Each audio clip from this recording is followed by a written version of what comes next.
why did y'all grow up in Atlanta? And it's the same story as me, but speak on that. Ultimately, the war. Yeah. We were both born here and then went back home, and we were staying with our grandparents for some years until the war pretty much got bad.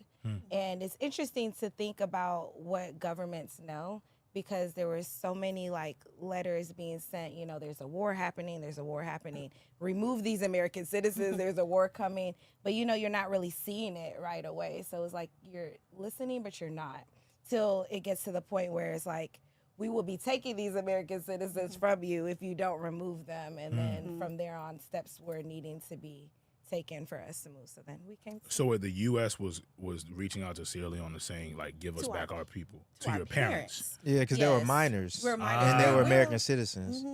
We were about like 2, 3 around that age. And they were just contacting our parents, you know, hey, stuff's going on. It's not safe there. But like she was saying, when we were there, no one really knew what was going on. The government wasn't saying anything. They weren't seeing the fighting. They're thinking it was out in the provinces, which is like the village away from the main city, Freetown. But the government knew everything that was going on. The U.S. government knew. And they were telling our parents, and they got to a point where they said, if, like what Quanette said, if you don't bring your kids back, we will go get them, and then we're going to charge you. And they were like, okay. And so luckily, my mom's younger sister, she won a lottery because at that point, they were noticing that, okay, this war is starting to reach Freetown, to the city. So there's not as many flights, but my aunt won a lottery to get a flight to come. And so she was like, you know, young 20s, got these young kids with her, taking this on the flight back here.